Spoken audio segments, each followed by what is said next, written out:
Live for the first time in 2024. We made it. Second season. Let's go.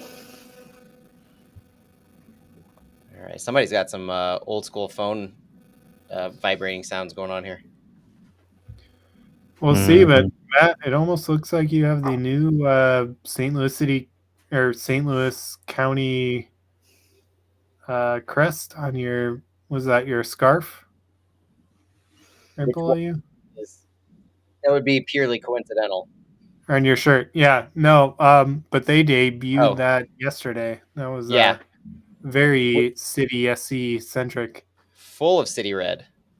I didn't even know what to make of that. Like, it's one of those. It reminded me of honestly soccer brand reveals where they come out with this logo and it is what it is, but they come up with this weird messaging behind it. It's like, all right, we're making this circle and there's interlocking circles here, two circles that go together, and so we're calling it the confluence.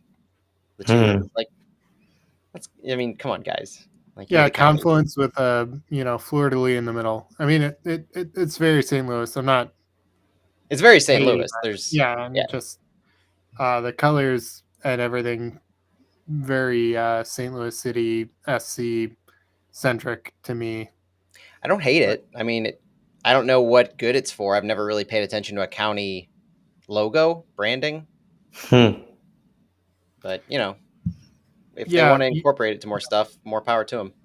Usually, when you have that branding exposed, it's not for a good reason. So, yeah. All right, guys, you ready to start the pod? Let's do it. Heck yeah.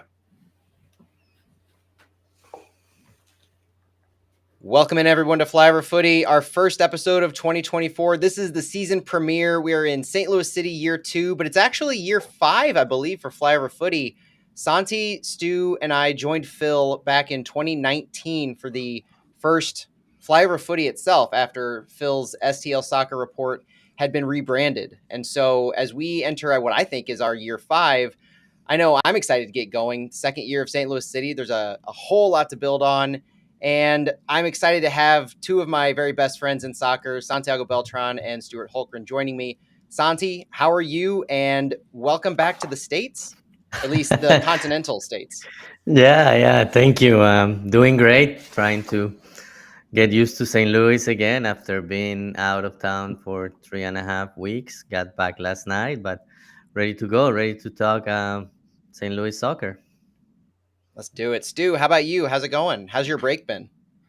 Oh, it's been good. Off school for a while, but also, as you mentioned, it's year 5 for Flyover Footy, and we're now year 5 for St. Louis City? Are we saying this is year 5?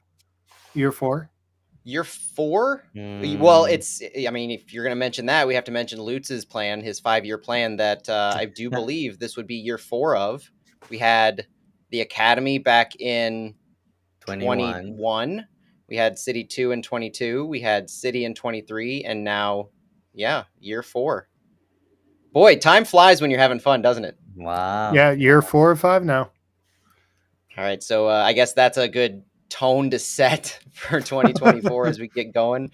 Of all things to mention right off the bat, we hit that. So we'll take a step back. It's been fun. It's been a nice little layoff between the pre-holiday shows. I think the last time we actually had a flyover come out, it was mentioning one of our latest signings, but really focusing on the year in review as it was when Phil and I joined Brendan Weezy on the Big 550 KTRS. And, since then, Santi's gone on vacation. Stu's had a break from school. We had a winter classic for the St. Louligans American Outlaws STL. Stu and I were a part of that. So that was fun to raise money for the STL Food Bank.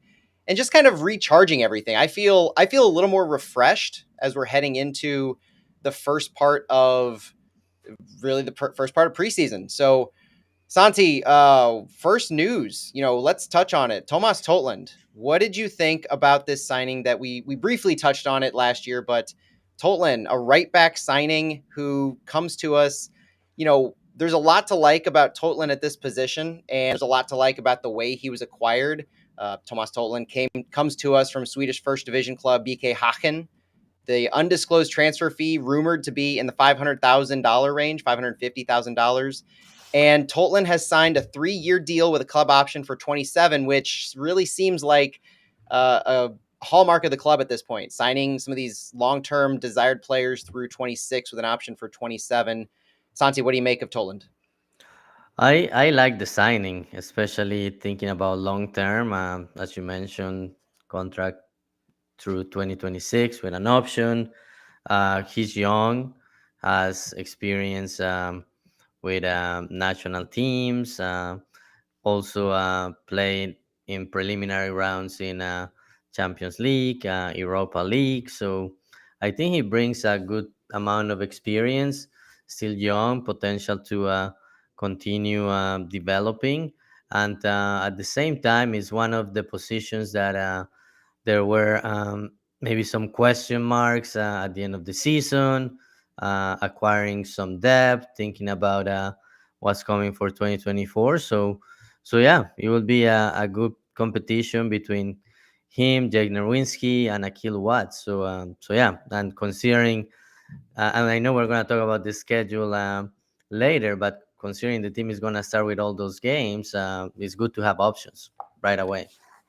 Toland comes with a lot of experience from both Champions League and Europa League as the club set out. But one of the most interesting things, and I want to get your take on this one, is the fact that Toland will not take up an international slot. I think this was one of the most important pieces of the signing. Toland is a dual national of both Norway and the US. So there has been some scouting that's been done to him in the US national team pool, although I don't think we're at that level of conversation yet. Stu, what do you think about the fact that he doesn't have to take up an international slot and maybe some of the prospects of having that citizenship? Well, it's kind of an echo of, the Michael Wenzel stuff with City 2 last year, him being a dual national with US and Germany. I mean, obviously it's a bonus. Who knows if things come from that, but if he is a successful player in MLS, he's going to get looks internationally, both with Norway and US, and hopefully with US long term, as honestly right back is a weakness for the national team. That's a topic for another day, but yeah, no, both left back and right back we could talk about for national team, but I love it. I mean, the more players we get locked in, and also those guys that we get who have been around for a while, get their green cards in and get them off international spots. Yeah, there's a lot at play in that conversation of the international players that we have, who's going to get a green card first, because some of these players are going on 2 years now or almost 2 years being in St. Louis, looking at Berkey and Klaus among them. But what I like a lot about this is what Stars and Stripes, the website Stars and Stripes that covers the national team, Stu, alluding to what you're saying, from 2022, they scouted him a little bit because he's in that national pool and looking at what kind of a player he is at the fullback position, saying he's an exciting player with good attitudes on and off the field. That was the first thing that really came to mind, is Lutz's penchant for signing players who are good people off the field, who bring good chemistry to the locker room. They don't have these egos bringing with them. He's only 24 years old, but at that age, the quality players tend to start building their egos. On the field, he's been called a good offensive fullback, smart with power, speed, and a solid 1v1 defender. His defending in open space is one of the key characteristics of his game. He's been called a true modern fullback, and he's often more present in the final third than his own defensive half, with a history of scoring in all manner of ways. This coming from that Stars and Stripes article. So you think of what kind of a system St. Louis City employs. You saw last year we had a massive sample size in what can happen for different types of fullbacks in this system, like Akil Watts, Jake Nerwinski, John Nelson, Kyle Hebert, Anthony Markanek. Who can succeed? Who can't? What you need to actually be successful if you're an attacking-minded fullback. And this defending 1v1 in space is something that is going to be a consistent theme in the first half of this show. But looking at it from the Tomas Tolton perspective, the last thing I'll say that I really like about what he can bring to this club is his versatility.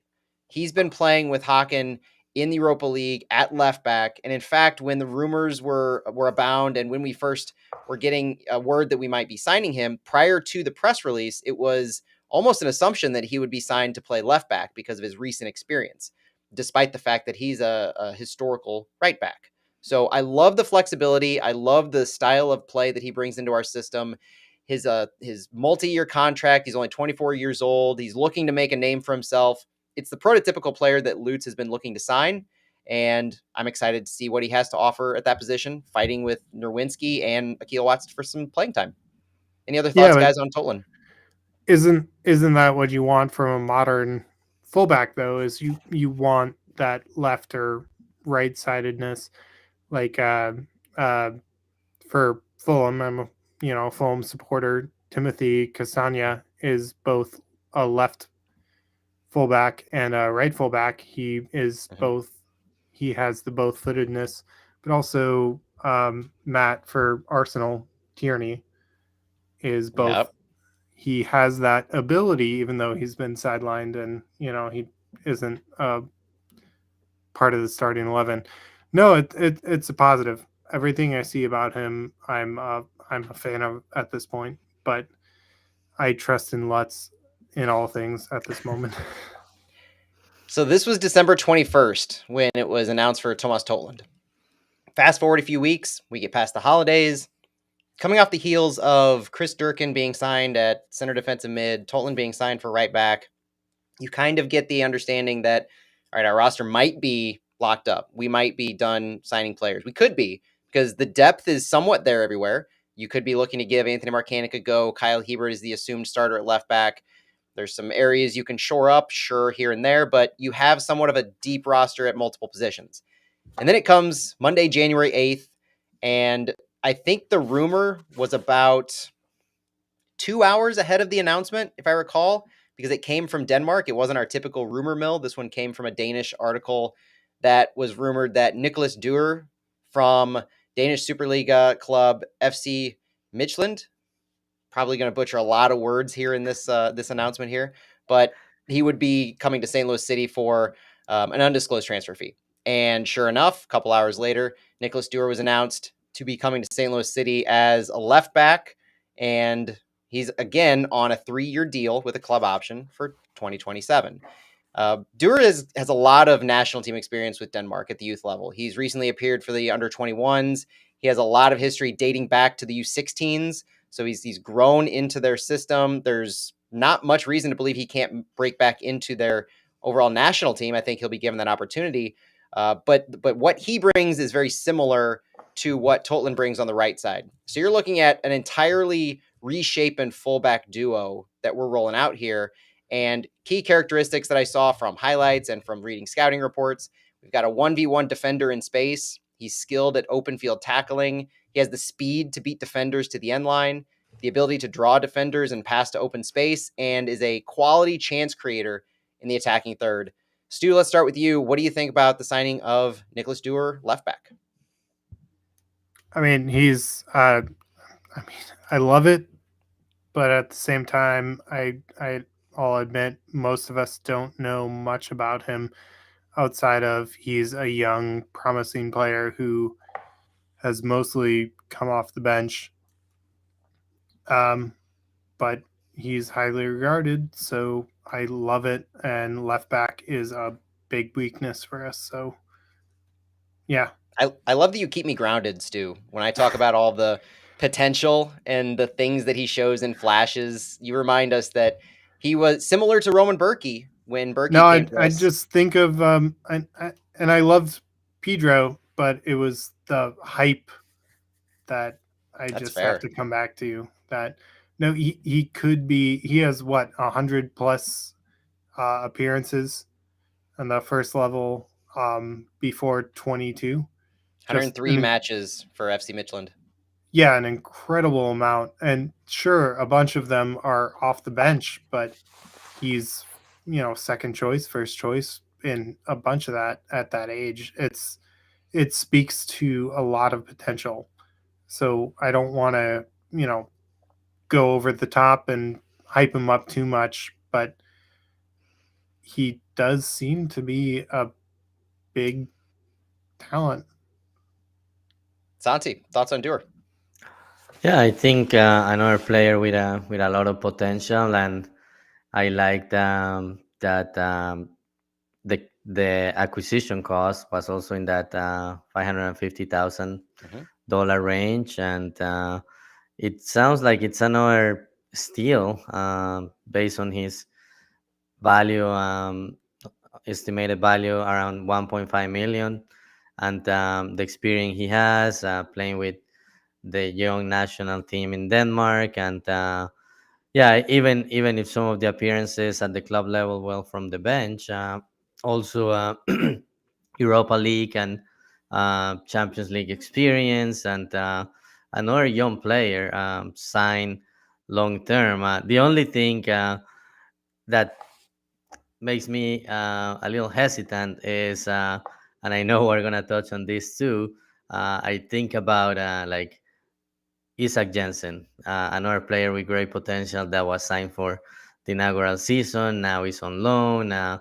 When he had minutes, he didn't have a lot of minutes, but when he had minutes, he didn't look great. Um, but I think the team is, in terms of scouting, it has an eye on Scandinavia, and hopefully these two new signings will show that potential. And yeah, it's a little for the fans. I think it's a little that question is still out there. Oh, we keep getting these guys that maybe are not well known, well regarded, but the team proved last year with some of the players it got that it can make things work. So I'm looking forward to seeing how these two new players will fit in the system and how they will compete for starting roles. The sum of the parts is the key thing to remember with a lot of these types of players, because none of them have broken the bank, but at the same time, all three of the players that we've signed this offseason have come at, I would say, you're starting to see the bar raise a little more consistently in the amount of money that we're willing to spend for some of these players. Yeah, it's not gonna approach the multi-million dollar transfer fees yet, if it ever does. But if you remember, a lot of the players we brought in were the MLS mechanisms. Like, we were paying bottom dollar for a decent amount of players. We got Sam Deneron, AZ Jackson, our City 2 players. We made our first year roster work with fairly low budget requirements. And so now in this second year, bringing in three quality players, Durkin cost 300,000 plus two players. And then you're looking at Totlin and Dewar at 550,000 each. That's not insignificant. I think that's, if if it's not viewed as a market and step up in our spending, I think you're possibly seeing where our floor is in who we're looking for to fill some of these gaps. And as we continue to go forward, I think this is the ideal structure to build year over year. Is you're having a successful core team, you lock certain players down for longer term contracts, and then you're able to fill in gaps as you see them appear. Yeah, the gaps are going to be in different parts of the field in subsequent years. Eventually, we're going to need a striker. Eventually, we're going to need a keeper or a winger. But these three positions, I would say, center, defensive mid, and our fullback positions were obvious in what our need was. It wasn't that we didn't have quality at times in all three of those spots, but the depth was absolutely necessary for us to be able to compete in the four competitions we'll be in this year. But also, you don't just look to fill holes in matches and to keep guys fit. You're looking to increase the quality now as you're going year over year in this league.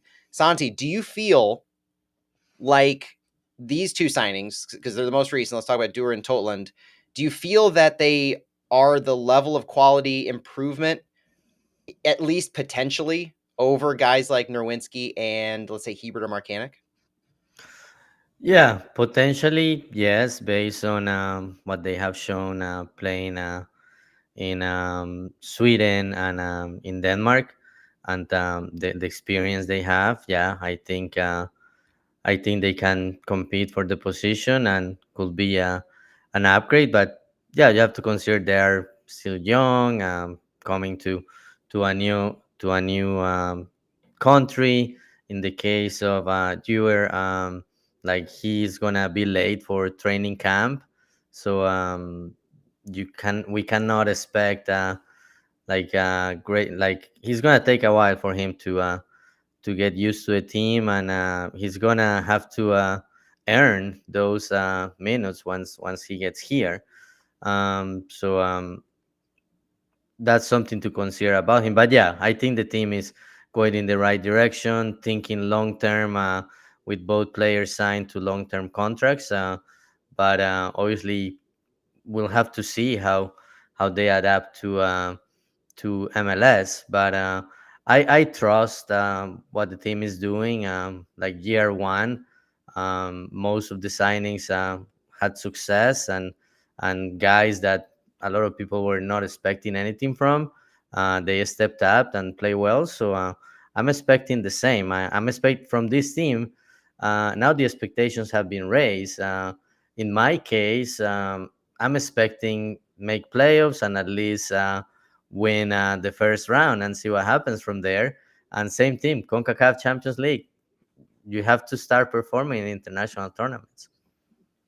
You have to start performing in international competitions in whatever way you can at this point. You're looking, I think those are probably two, if we're talking forecasting and thinking long term, what our expectations are this year. And we'll talk about those before the season starts, probably closer to when the season actually kicks off in February. But that's a natural progression, right? You made the playoffs last year, you want to win a match.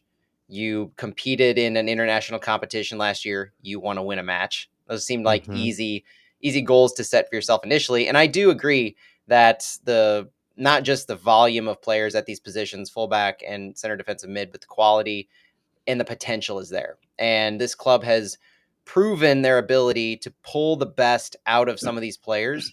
Not all the players, we still have some players like I would say Tomas Ostrak, who we haven't seen his ascension that we wanted to, but overall, it's not just these players too. It's guys like Nuke V. Thorson, who was brought in last summer, the big signing last summer for over $600,000 in his transfer fee, and his eye was, at least Lutz's interpretation, is for this year.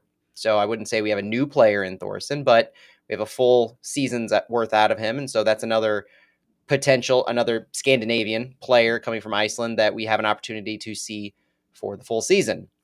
But Stu, we've had some rumors over the past couple of weeks in potential players. Rumors such as Joseph Paintsel as a winger that could be an option. At least an MLS club has been said to be interested. You noted before we started recording that LA Galaxy is likely in on him.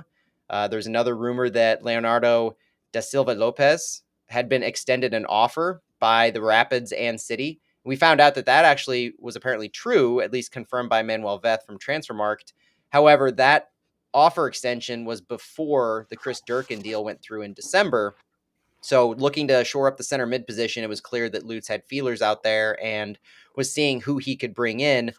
Lopez actually has familiarity with Bradley Carnell's system in the Red Bulls organization. They scouted him, tried to bring him in. So you can see some breadcrumbs that have been laid in trying to sign some of these players who didn't work out. It sounds, Stu, like the roster might be set. Bradley Carnell was quoted in the St. Louis Post-Dispatch by saying that it's probably the final roster move before the season begins, unless we're forced into making a move by someone moving to acquire one of our players. Carnell said it depends if anything happens on the market that we didn't forecast, meaning an opportunity for one of our players. We don't know. We can only be active if someone approaches us. But right now, I think that's pretty much where we were looking to tighten the screws, but never say never.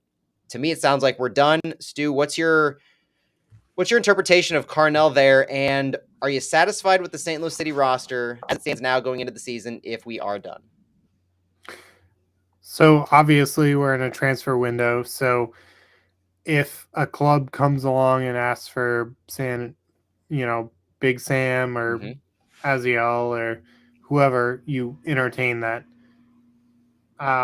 Which they both were connected to potentially leave this window. I don't think it's likely to happen at this point. So I think, yeah, we're probably locked in, but Carnell and Lutz know that things happen. connections happen. Maybe someone has a crazy international window or does well this or that, or a connection happens and they want to move. Um, Overall, going into the season, we addressed, I think, our main deficiencies. So I'm happy if we start the season with what we have at this point. I thought Adeniran and maybe Jackson would leave before the end of the window, but I think they're both staying. And I think a lot of people are forgetting Rasmus Alm because he was injured last season a lot, but we probably don't need a DP winger because Rasmus Alm is really damn good at what he does. Uh, so yeah, no, I'll I'm back that up too. That people I think are forgetting a little bit about what Rasmus Alm brought to the team last year. We kept track at various points throughout the year of our record with him and without him, just like we did Jabulu Blom. And Alm in particular, his impact in the press and his ability to play out wide in creating a lot of chances in the final third. Impressive when he's on the field, but he wasn't on the field as much as we wanted him to, especially down the stretch. And with that abdominal issue that kept cropping up, you hope that he's good to go to start the season, because I can't agree more, Stu, that a healthy Alm, complementing the potential, new arrivals that we have, plus just a second year in the system, a rejuvenated Alm, a healthy Alm means the world of difference this year. I All right, agree. guys. So looking at how the roster sets out, 29 players that are under first team contract, 2 of them are on loan. So we have 3 technically open spots to fill. If we're done, this does follow the same motif of leaving some wiggle room, leaving some space going into the summer transfer window to bring on new players, even if we weren't to sell some. I agree wholeheartedly with Stu that if there's guys to watch for that we might sell, AZ Jackson and Sam Adeniran have to be viewed as the top of that list. We have 2 designated players. We have 1 U22 initiative player, 3 homegrowns under contract, and 9 international players.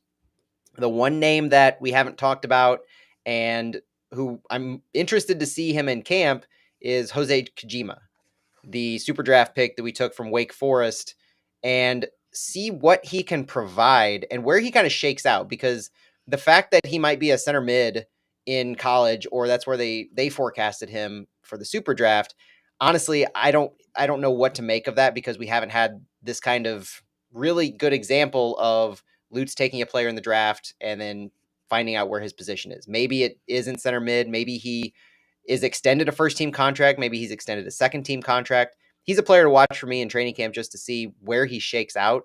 And it will be an interesting data point on how we treat the super draft, because this was intentional. We traded back into the first round to get him. I would expect a lot more, hope for a lot more from him than we ended up seeing from Owen O'Malley. Santi, what do you think about the overall roster and Kajima? Yeah, definitely. The team has room for the summer window, or if something happens with one of these potential sales.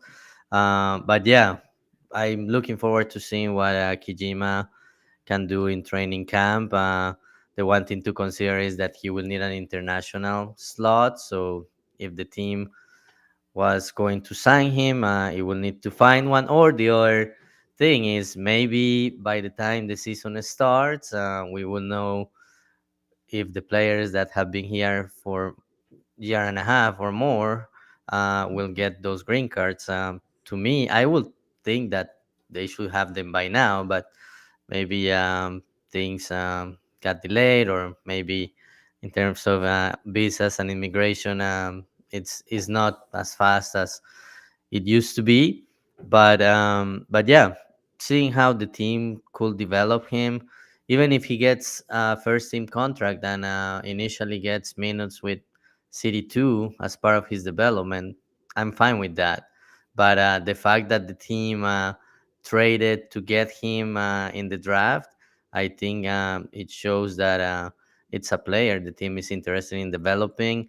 And the things that I have read about him, The one thing that I really like, it has been mentioned that he's a student of the game, so that really caught my attention, and he has been in, even though he's still an international player due to visa considerations, he has been in the States for a long time, and played for IMG Academy and did well in college. So I think it's a good prospect, and down the road, he could be a good contributor for the team. But yeah, just waiting. Even if he signs, we will have two roster slots, right?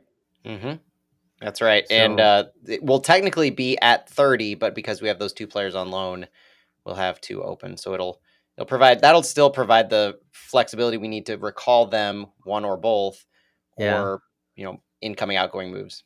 at least until June, and then once those loans expire, the team will need to figure out if they are brought back, or another loan, or a sale, which I'm sure we're gonna also touch on Jensen. But yeah, just having those slots open for the summer, and seeing how things go with this roster, kind of what the team did the first year. Just leave some options open, and see what it needs to do in the summer to improve the team. All right, guys, let's pivot to checking into some of the other players in their off-season activities, things of note that have been going on. By and large, it's been a quiet off-season. There hasn't been too much news, which is actually a good thing given some of the news that's happened around the MLS landscape. I would much rather be in our position than, let's say, across the state right now, for instance.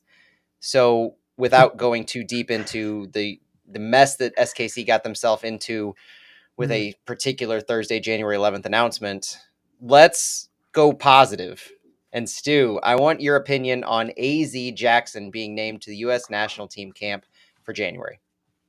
Oh, it's deserved. So, for those who don't know, the January camp for the U.S. national team is typically called Camp Cupcake, and it's sounds kind of derogatory, but it's usually a camp that is for national team based or national league based players who can come and prove themselves, and it's in Southern California typically, and the matches that they have are usually 2 to 3 friendlies against Central American clubs in LA, and they don't draw many people, but they're really, you're drawing eyes. So the fact that Aziel is there is kind of a big deal because everyone has to have a start. So it I was surprised, to be honest, but um not overly, because he had an incredible season and he's in a position of need for the national team. So I am really excited to hopefully see him play. His first Camp Cup and hopefully his first cap would be tremendous. I mean, that would be it. Not like you're saying, it's completely deserved based on his performance last year and the type of player that they was called up for this camp. And it's been referred to as the BNC camp, Camp Cupcake you mentioned, but I think looking at it from if you're comparing it to a Nations League or a World Cup qualifier type camp or roster, you're looking at it wrong. I purely agree with you, Stu. I completely look at it from a developmental opportunity. You're trying to raise guys' statuses on the national team level. You're trying to give guys focuses and looks that might otherwise not get it because of the logjam that is currently in the mid to the top of the U.S. national team. Plus, we have the Olympics coming up this year. Indiana Vassilev himself was in an Olympic camp last year. So we're talking about opportunities here and now to be on a U23 type side for the national team in a big international competition. And if AZ makes this match against Slovenia on January 20th, then there's a trajectory that you could see where he might get a look at this national team Olympic squad. And you never know what might happen this summer if that means we're out of services of one or both of Indiana Vassilev and AZL Jackson. It's an interesting proposition. I think there's definitely you take the good with the bad of this entire concept. We've always talked about wanting city players to be representing the U.S. national team, to represent any national team that they can. But there's a flip side to that we may see this upcoming summer. What are your thoughts, Stu, on any theories on whether Jackson, compared to anybody else that was called up, might see time this January, or even what his odds are of making the Olympic squad if it ends up going that way? Think he has a shot? Well, he has a shot, yeah, for sure. But I mean, he'll get some time this window. I think it's 3 matches, or is it 2? But either way, Berhalter will make sure he sees time.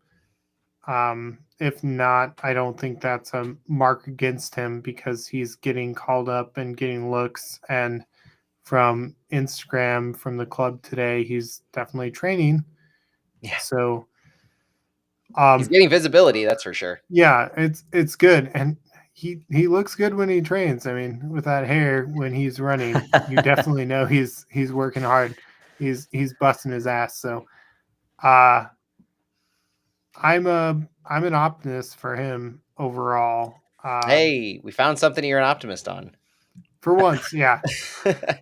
We'll see. Well, second player news, Santi. This is one we like to talk about. This is a fun one. Nico Gioacchini. Nothing big, but I have noticed that he's been one of the more visible players around town this offseason. He had a fitness class giveaway. He had a jersey giveaway that he did himself. And he might have bought a house. We just saw this one recently on Instagram that he teased, but he definitely teased the interior of a house. And last we heard from him at the press conference to end the season, he was looking. So you never know. Nico Gioacchini might officially be a St. Louisan. What do you think about that prospect and just Nico Gioacchini being that ingrained and that excited about St. Louis? I love it. I really like that players that have been here just for a year already identify with St. Louis and want to stay here. That's also important. It's not only what they do on the field, but what they also do out the field, getting involved with the city, getting involved with the community, and it looks like he's very comfortable in St. Louis and just getting ingrained with the community and with the city also gives him more motivation to perform the field. Now he feels like he belongs to St. Louis and that's good too. Basically, he will feel like he's representing the city where he lives, where he has a home. So that's also extra motivation. But yeah, it's great to see some of these guys getting out there and doing things outside of soccer and getting involved with the community. So I always welcome that. And I don't want to end the player updates on a negative note, but it has to be mentioned if we're covering news that Jabulu Blom was left off of the AFCON roster for South Africa.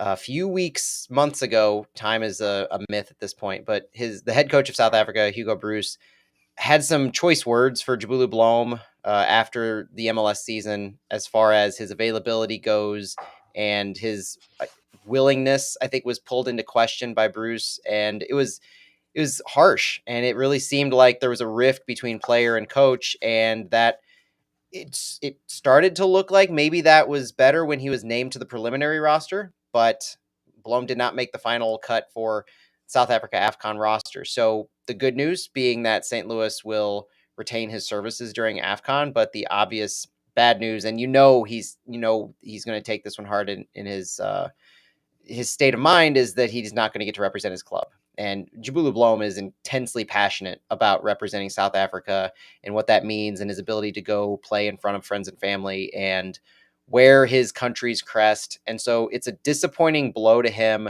And we just hope that whatever is going on between Bruce and the perception of Jabulu Blom can be resolved, because Blom could have a long career in front of him on the South African national team.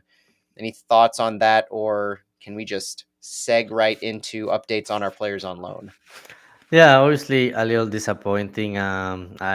from just thinking back to that end of the year press conference, he was really excited about going home and the possibility of playing with the national team.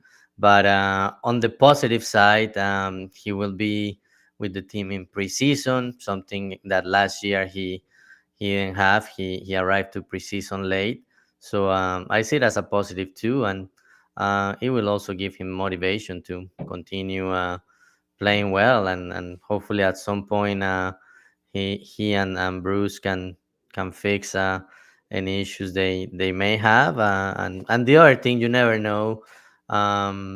Coaches can, like, if they have a bad tournament, maybe they have a coaching change or maybe down the road, so he just needs to continue performing at a high level, and at some point the opportunity will come.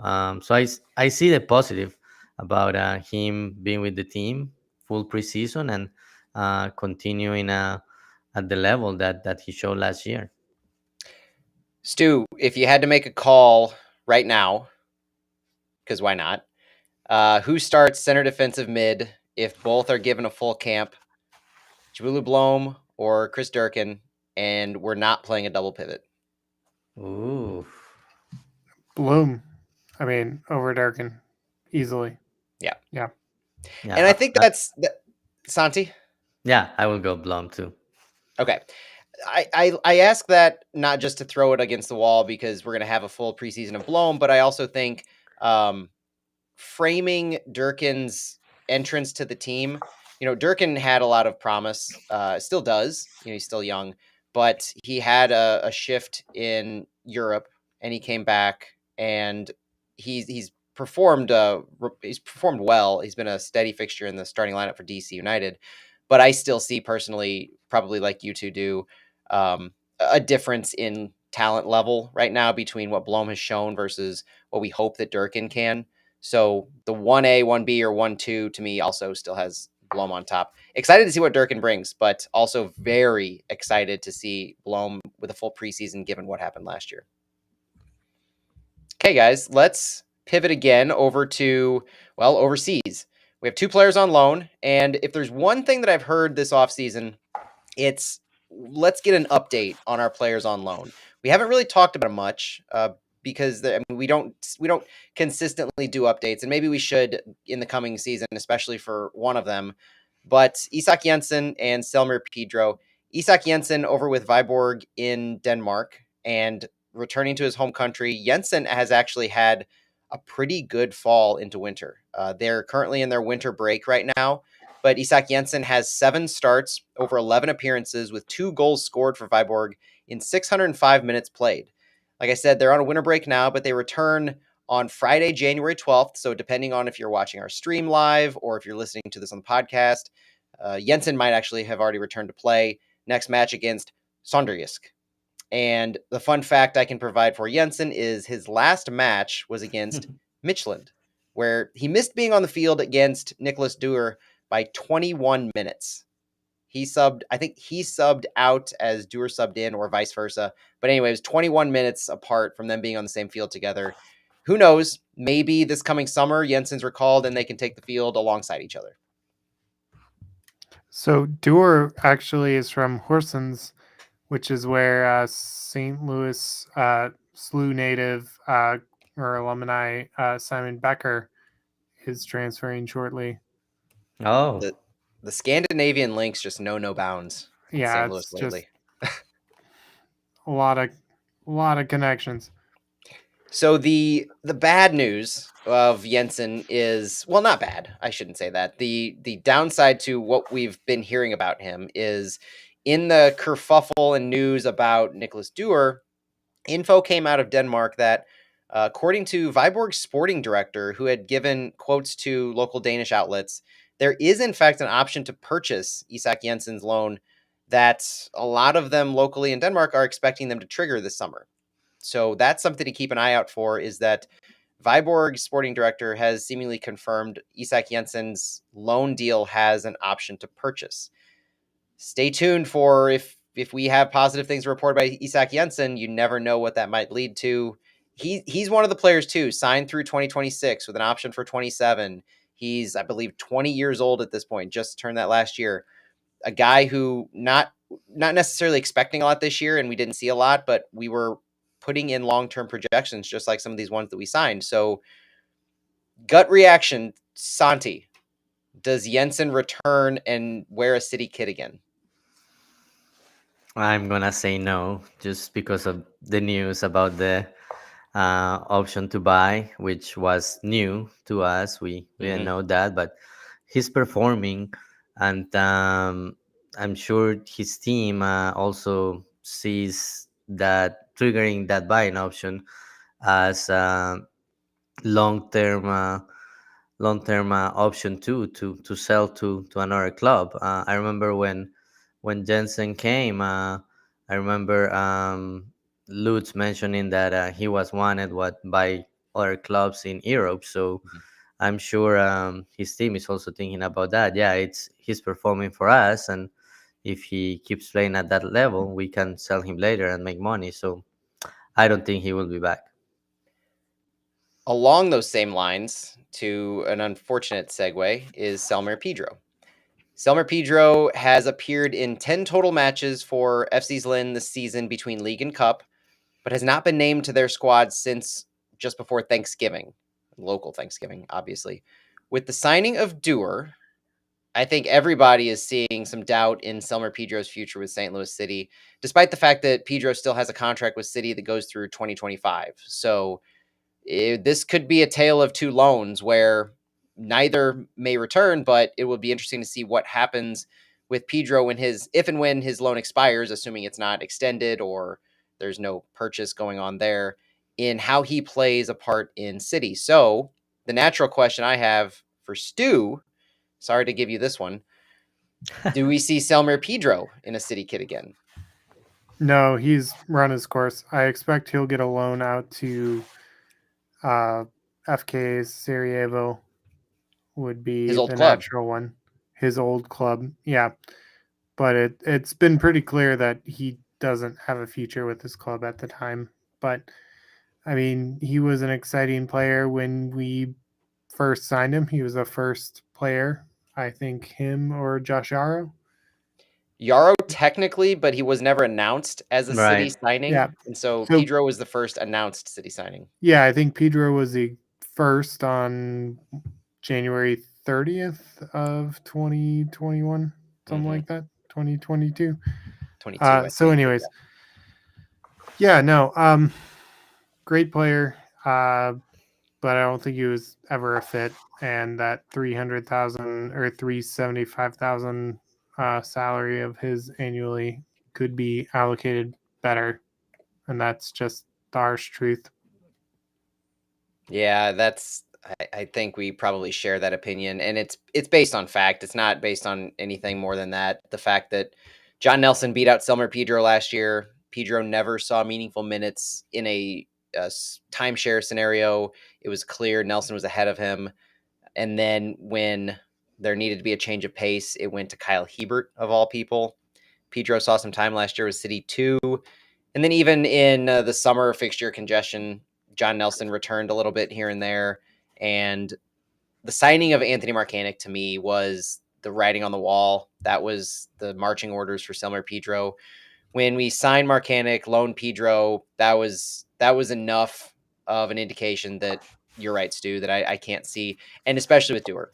Like in and of itself, Dewar signing would mean bad news, but this is the second left back that we've signed since Pedro failed to break in. And so looking at it from that perspective too, it's not good. And obviously we'll see what happens this summer in how it might play out, but something else to forecast. Yeah, and Pedro played for City 2 in 2022 as well. So the club has seen him that summer, but also, I mean, saw him that time. And gosh, I'm trying to remember, there was another left back even before there. So yeah, I can't see him going forward. So I think we're caught up, guys. Do we have anything for players that we need to touch on? I think that about covers up until now. I feel caught up on what's going on. All right, so The other thing that happened, obviously, since we had a major show are the schedule drops. So let's look at where City's going to go from here, because as we record on January 11th, things are going to start happening pretty quickly. I think our friend Jake over at the club is going to take some, hopefully had a good break, because the social media aspect is getting ready to pick up, and we're getting players report for preseason, mandatory report date on January 13th. So if you're listening to this on the podcast, depending on Friday, Saturday, or Sunday, this weekend is mandatory report day for City. Unfortunately, we're not going to get a whole lot of time with them. So we'll hopefully get some videos and pictures from social media on the app. Make sure you get the St. Louis City app. But also, they're heading down to Florida next week. January 15th through the 26th, they'll be at Port St. Lucie, Florida for 2 matches now. There's been some schedule changes because of the Columbus Crew and their delayed start to preseason. But the new schedule has St. Louis City playing an intra-squad game on January 20th. And a match against Nashville on January 26th. That will be the course of their time down in Florida. So good weather, a couple of matches, one against another opponent. Then they return to St. Louis on January 26th. They train for about a week or so in St. Louis to, I'm sure, frigid temperatures. But then a second sunny side where they travel to California for the Coachella Valley Invitational. They'll be in California from February 2nd through February 12th. They have a match on the 3rd against the LA Galaxy at Dignity Health Sports Park. That's not a part of Coachella. Their Coachella matches are February 7th against LAFC and February 10th against the New York Red Bulls. That'll round out their time in California when they return to St. Louis on February 12th. They will have a closed-door friendly against Louisville City of the USL and of Open Cup fame at St. Louis, but closed door, we all know what that means. And then after that match on February 15th, 5 days later, CONCACAF Champions Cup. The first meaningful match of the 2024 season is on February 20th. Santi, what do you think about this preseason schedule? The fact that we get to have a full preseason despite being in CONCACAF Champions Cup is something, because while we're going to be in California, there will be CONCACAF Champions Cup matches ongoing. Are you happy the fact that we get this more full preseason and our Champions Cup starts later, or does that just make the beginning of the season that much more difficult? It makes the beginning of the season more difficult. The team is gonna have 4 games in 12 days, and if it advances in CONCACAF Champions Cup, you will have more of these midweek and Saturday games. But at the same time, it gives the team more time for preseason. One thing that was mentioned before this preseason schedule was published was that maybe preseason will start a little earlier than last year, considering the team was going to be in CONCACAF Champions Cup, and maybe that changed when the CONCACAF Champions Cup schedule came up. Mm-hmm. But yeah, just right off the bat, you have CONCACAF Champions Cup. Then 4 days later, you have your opening game. Go back to Houston for the away game, for the second match of that series, and then you have to come back home again. So lots of games, and the depth of the team, I think, will be proven during that stretch. And if the team advances and has to play Columbus, more schedule congestion. So to me, the schedule congestion right off the bat is a little concerning. Stu, do you like the fact that St. Louis gets at least 2 full preseason trips? Do you think that's going to benefit the club as they go into this fixture congestion? I mean, it's the preseason. I think they've prepared as best as they can, and it's I think Lutz knew what we were going into, so Yeah. I trust him. Yeah, it's going to happen quick. And with the unfortunate thing, guys, let's be honest, is with all the hype that MLS gives Season Pass and Apple TV, we still can't watch these matches. That's so They're not- disappointing. We heard last year, or- at the beginning of the Apple deal, they commented, there was reports that Apple was saying no to streaming last season, despite the fact that MLS has never been good about streaming their preseason. But I just think it is such the biggest missed opportunity that we don't get to watch these games unless we go to Coachella, for instance. Yeah, I think it's a mess, and um, I thought that with the Apple deal, we were gonna see a change on that and maybe don't do every preseason game, but at least give people a chance to see the team, to see the new players. If you stream one or two for each team, the fans will be able to see the players, especially the new players. People are not gonna get to see them basically until teams have their first game of the season. So that's not good. Hopefully that could change for future seasons. But yeah, it kind of drives me a little crazy that the access to obviously preseason games are in other cities, but even that Right. last game being a closed door, obviously that's the last tune-up before that February 20th match. So Yeah. that may be one of the reasons, but yeah, it's just not having those opportunities for fans, even for media to see games, unless you go to California or to Mm-hmm. Florida, is not good for the league. How great was that Louisville City, Lou City versus St. Louis City 2 match? Open Cup. Not even the Open Cup, the preseason match Right. Oh, in 2022 that went to PKs when they trialed those rules, and Kyle Morton was saving them, and I think Celio scored on Kyle Morton, and people went crazy. That was great. Just have, I mean, you might only have 500 people show up, but it's still great engagement. that sends me back flashbacks of going to Maryland, Maryville, going to Maryville, going Yeah. to Creve Coeur Soccer Park. And I mean, those were, I think, where else were we, Stu? There was one other place we went to. Oh, this was Uh, Creve Coeur Soccer Park was the one versus Lou City. yeah. Yeah. And I remember the one against Missouri State, too, that went to, I think, 20 rounds of PKs. Yeah, 22 rounds. Yeah. See, that's the fun that can. I mean, that's obviously city too, but it's just silly things like that that could happen, and just letting people have a family-friendly environment for some of these preseason. Like baseball doesn't do a ton of stuff right, but they do preseason right, and there's no reason that you shouldn't be able to get some kind of fan engagement like that going with MLS. It needs to change in the coming years. But one thing that isn't going to change is that we have a regular season schedule to look forward to now, starting around the same time as last year, honestly, but at least we get the first home game. February 24th is the first game of the MLS regular season. We open it at home against Real Salt Lake.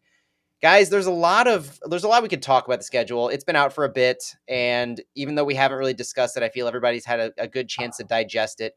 So let's go with some highlights that the club put out, and then I want to get your opinions on what you're excited about, anything noteworthy from you. The club touted that there will be 2 Sunday home matches, both day games, 3:30 p.m. and 1:30 p.m. There will be 15 home matches kicking off at 7:30 p.m. 3 national TV matches, 4 Eastern Conference teams we're going to be playing for the first time: NYCFC, DC United, Atlanta United, and New England. Decision day will be St. Louis City going to Minnesota United. So while we have the opening match at home, we will be traveling for the final match. There will be no road trip or homestand longer than 2 consecutive matches. That's an interesting one. June is the busiest month with 6 matches in a 28-day window. Like 2023, there will be 3 matches against SKC. This one actually is kind of polarizing in people's thoughts of it, and the fact that we go to Sporting Kansas City on April 20th, we go to Sporting Kansas on July 20th, and we welcome them on September 28th. 3 matches again. That seems to be something that is not going anywhere anytime soon. We have 5 home and home opponents spaced within a 5-week window. So we're going to be talking about some of the same teams pretty quickly on our shows: Austin, Colorado, Minnesota, Real Salt Lake, and Vancouver. And in fact, St. Louis City plays Vancouver twice in a 2-week span. So Jake Nerwinski, Tim Parker are going to see their old friends very quickly back to back there. And overall, everything's on MLS Season Pass. we still have the month-long Leagues Cup break that will be in between July and August. This one's falling July 21st through August 23rd.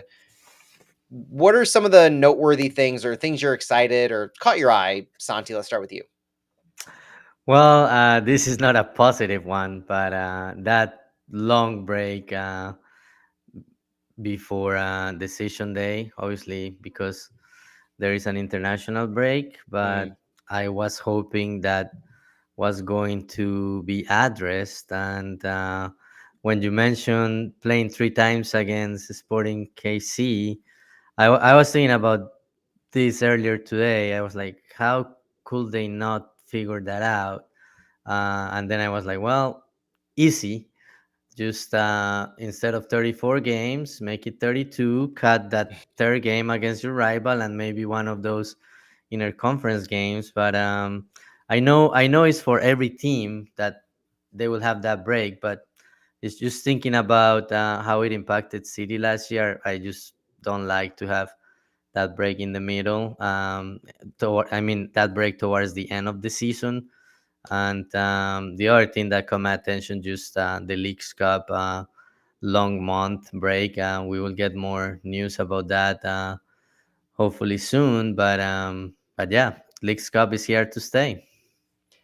For better or for worse, and it's right smack dab in the middle of the season. Stu, anything catch your eye? Maybe a particular June 1st matchup?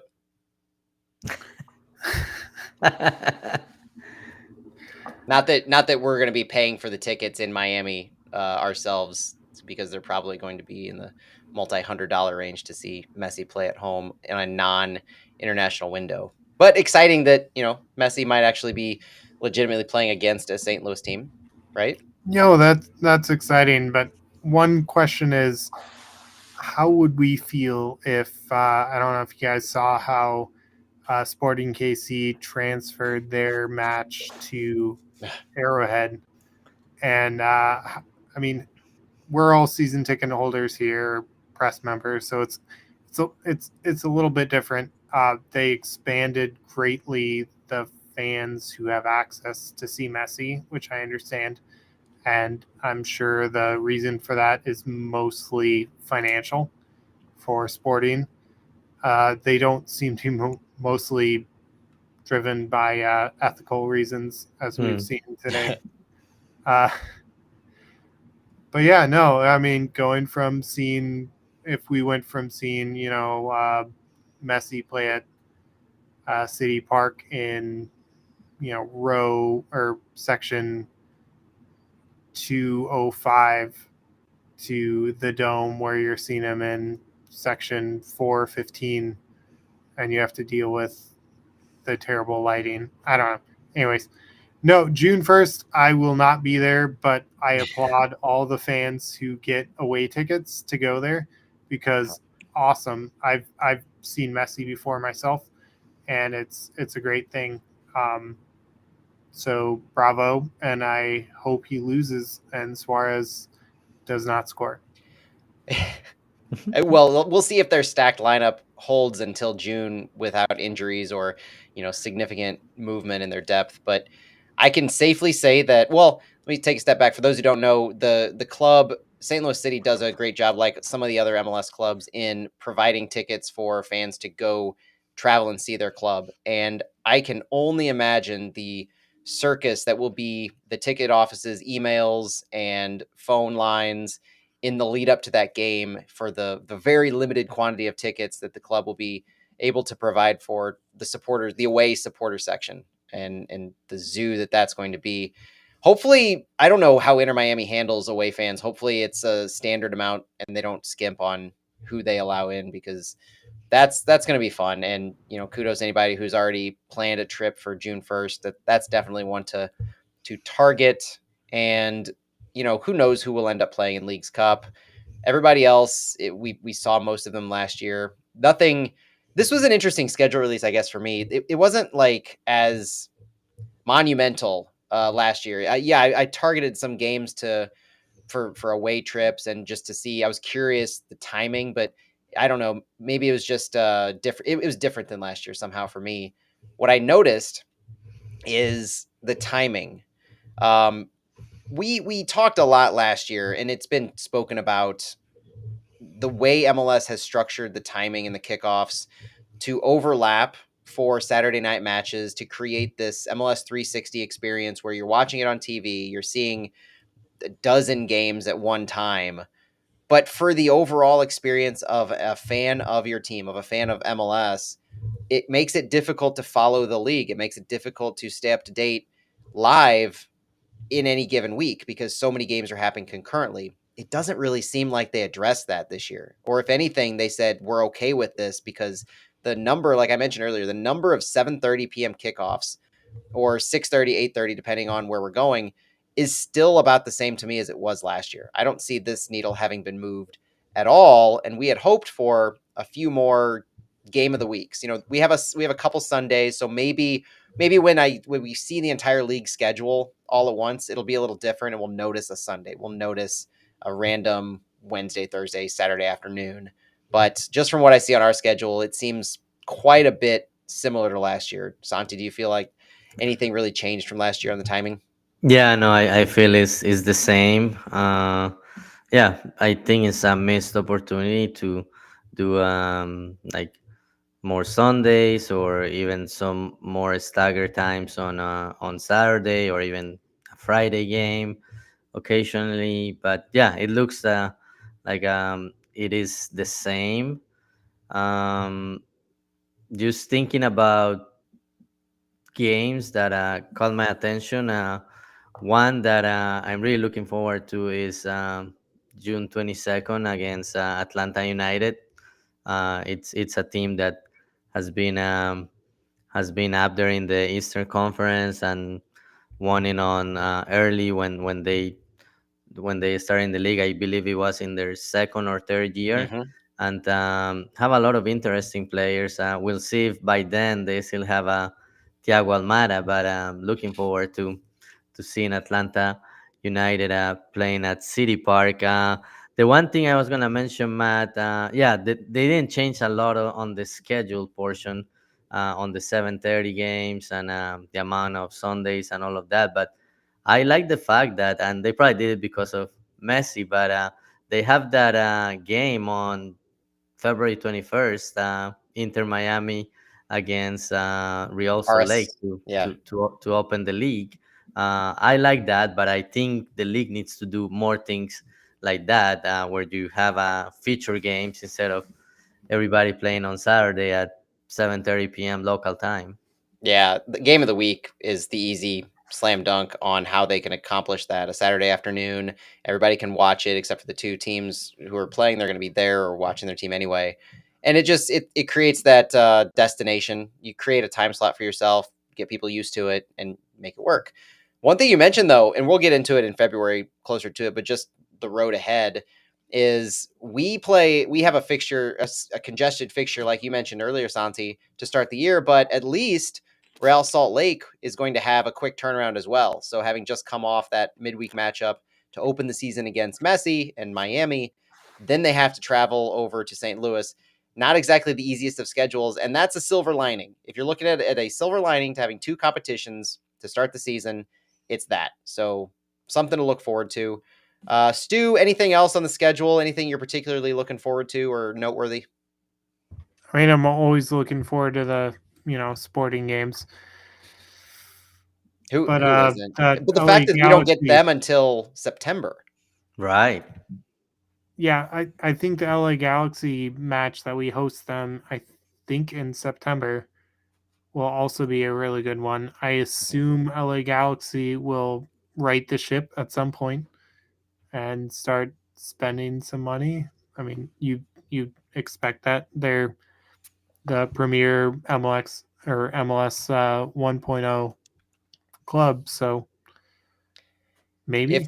If there's one thing this season taught me, as I've prided myself in watching MLS over the years, but if there's one thing that actually watching it this closely has taught me, it is you can't forecast anything for these end of season matches because your point right there is probably more accurate than anything that we could try to forecast on any given game. LA Galaxy are likely to have a completely different team by September than what we see now. And they're making front office changes, it seems like, regularly now, and trying to find a way to be sustainable. And so by September, they could be a powerhouse. And MLS in general, you find teams that don't have success at the beginning of the season. SKC comes to mind last year, and they get hot. And so that's something also in general, as a St. Louis fan, we are going to have to reframe our expectations from how a typical sports team might think, where you have a successful year and you look to build off it immediately in league play. There are a lot of variables in play at the beginning of this season to how the MLS regular season is going to play out early on. I think we've set ourselves up with depth a lot better than we did last year, like we talked about, but at the same time, at least four matches in 2 weeks. If we win the first round CONCACAF Champions Cup, we go straight into a 2-leg match against Columbus, a 2-leg series against Columbus. And so they're talking about 8 matches in 4 weeks to start the year, potentially, if we're successful. That's a lot to ask. And so when we start to think about expectations at the beginning of the year, I know we're a month and a half away from it, but everybody's always thinking about what we're going to accomplish and what kind of expectations to set. It is a long season, and you can be very successful into the playoffs by not running the table 5 in a row to start the year. If we don't do something like that, it won't be the end of the world. This team is built to last, and I think we're going to see it. I think we're going to see it. What about you, Santi? Do you feel good about how this team's been built to withstand this kind of a schedule?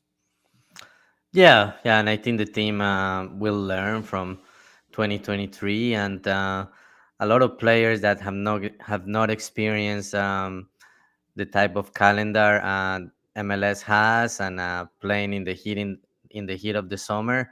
Now they have one season under their belts, and yeah, I'm sure the team will take 2023 and approach the 2024 season based on some of those learnings. And of course, we will see rotation at some point, but I'm sure the team will learn some lessons from last year. And it's a tough start with so many games, but the team will be able to manage. And yeah, I will not be disappointed if the team doesn't run the table, or even if that's well in CONCACAF Champions Cup in that first round against Houston, but it has to sacrifice maybe couple of games in MLS. That's fine. I think we saw it last season. It's not how you start; it's more like how you finish the season and get to the postseason on a high note. And if we think City, we didn't get to the postseason on a high note. So yeah, you just have to trade off those things and plan for the season. And yeah, hopefully the team will get there on a high note this time. All right, guys, we are at the end of our show notes. Final call, last call, guys. Last call before we go. Anything that we missed? Just acknowledge the people that were messaging Mo, Chris Gebhardt, Bilbo, Fatbuck24, and Chris again. Just thanks for staying with us and for commenting. Really appreciate it. If there's one thing that I need to do better as a host, it's to monitor the chat. Very bad at that, and that's on me. I apologize for not showing any of the stuff on the stream. If you're watching, it's kind of a cool thing we can do. We can show the chat in the stream, and I have not been paying attention as much. I'm still very much in off-season mode. But echoing Santi, thank you so much for engaging and for chatting. Love seeing the comments. Happy New Year. Love to have you guys with us. Hopefully we can only grow this thing from here.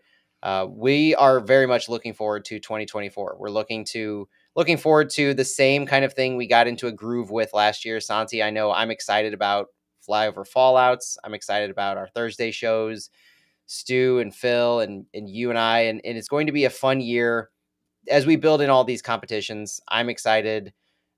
Any last words before we go on this first show of 2024, Stu?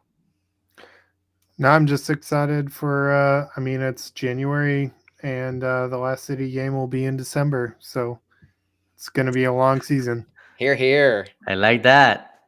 I love optimistic Stu. I can ride that high into the weekend. Santi, any final words? No, just excited to be back, new season, and looking forward to February 20th. All right, mandatory report day for St. Louis City players is Saturday, January 13th. Be checking social media, be checking the St. Louis City app for pictures and information.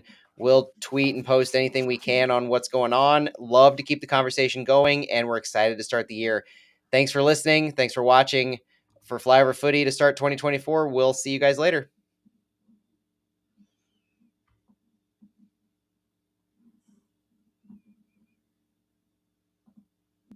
You know, it's awkward when you can't find the end stream button.